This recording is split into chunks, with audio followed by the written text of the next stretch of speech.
Aujourd'hui débute ce programme qui va nous amener jusqu'à Pâques.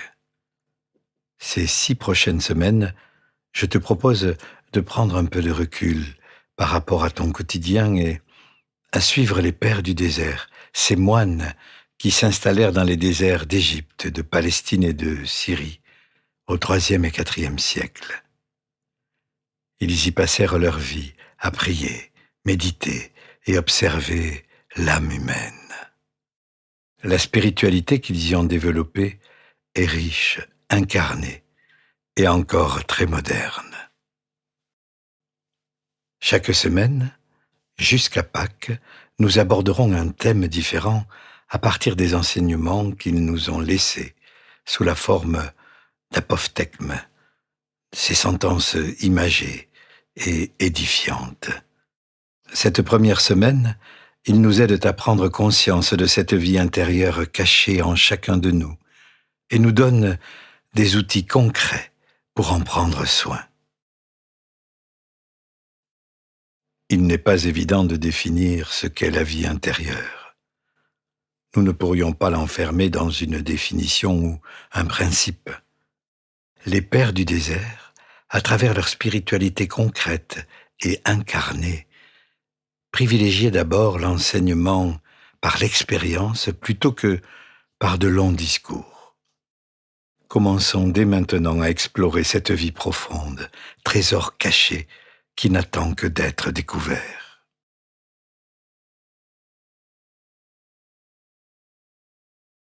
Je commence par prendre le temps de m'installer.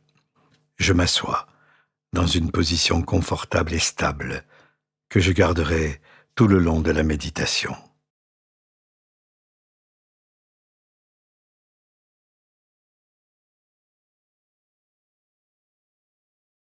Je m'accorde quelques secondes pour me recentrer. Pour cela, je peux m'aider de ma respiration.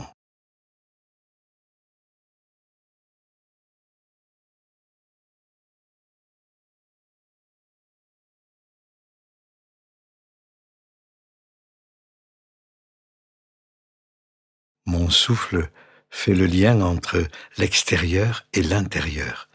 Grâce à lui, je peux m'ouvrir à une perception plus consciente de mon corps. J'observe simplement mon souffle, le mouvement qu'il imprime à mon corps.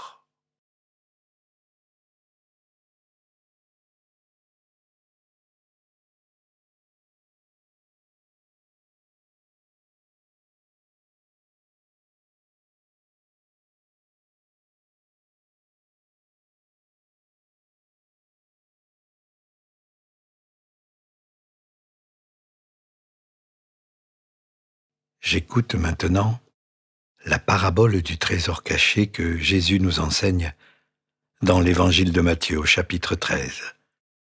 Le royaume des cieux ressemble à un trésor caché dans un champ.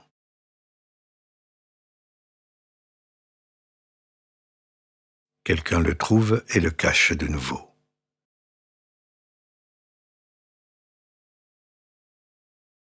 Il est si heureux qu'il va vendre tout ce qu'il possède et achète ce champ.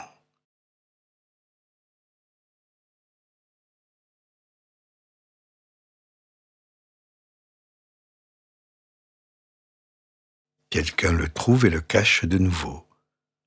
Je répète cette phrase lentement plusieurs fois. J'observe ce qu'elle fait naître en moi.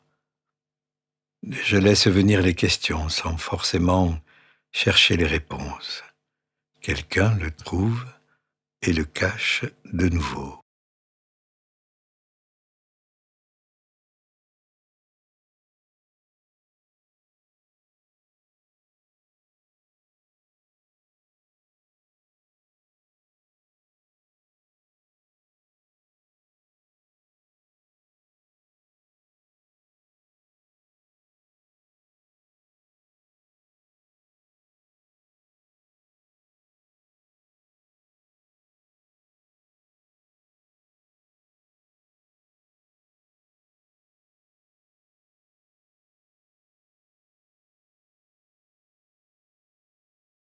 Un père du désert, Abba Arsène, répondit un jour à un frère qui lui demandait pourquoi il fuyait les hommes.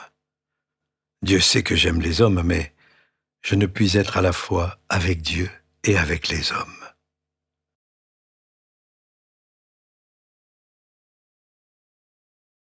En effet, les multitudes et les puissances célestes n'ont qu'une seule volonté, tandis que les hommes ont des volontés multiples et variées.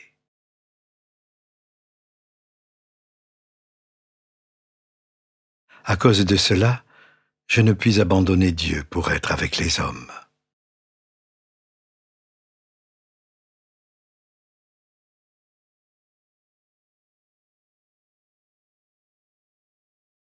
Dieu sait que j'aime les hommes, mais je ne puis être à la fois avec Dieu et avec les hommes.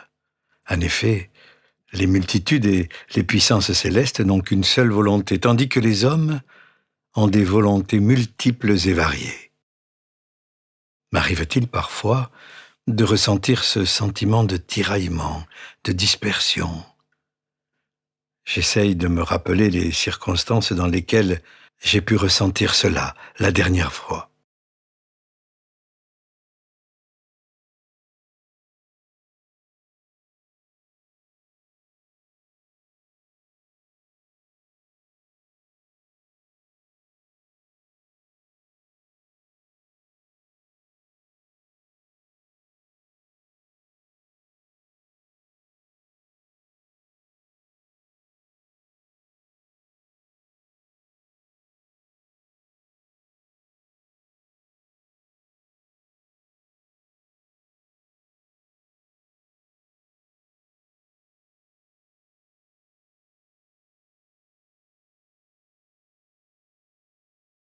Je m'arrête sur deux points qu'Abba Arsène m'enseigne aujourd'hui et je les médite.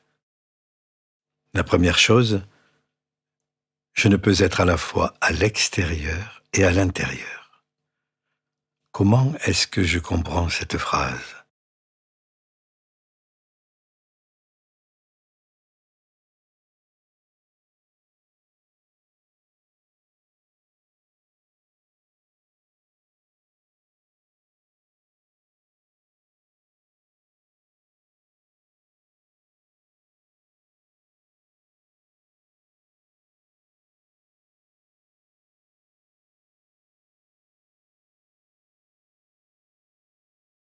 Être à l'intérieur peut signifier ne pas se laisser envahir par les bruits du monde et rester ancré en Dieu, en toute chose. Mais la phrase d'Abba Arsène souligne aussi l'importance de temps dédié à la prière.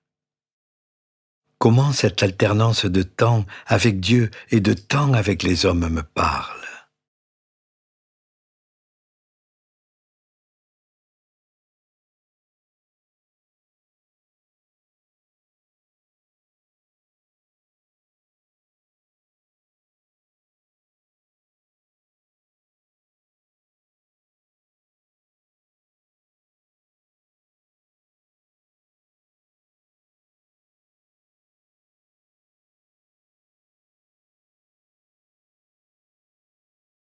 La seconde chose, la vie intérieure n'est pas un recentrage sur soi, mais en soi, pour se mettre à l'écoute de Dieu.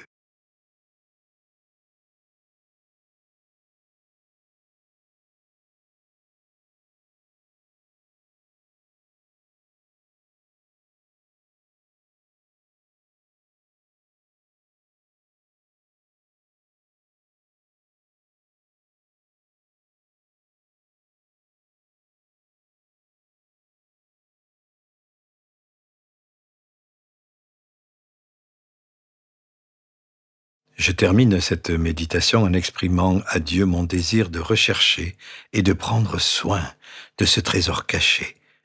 Et je lui confie, avec mes mots, l'avancée dans ce parcours et ce que je souhaite y trouver.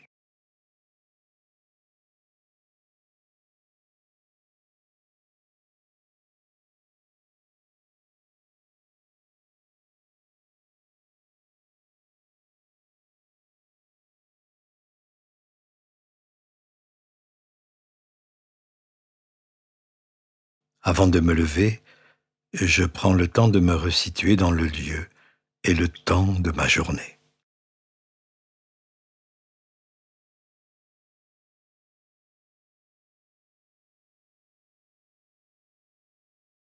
Aujourd'hui, je te propose de chercher à identifier les moments intérieurs que tu t'autorises dans la journée. Prier, contempler la nature, écouter une belle musique, savourer un temps de repos. Cette méditation en était déjà un premier exemple. Belle journée et à demain pour continuer à explorer cette intériorité.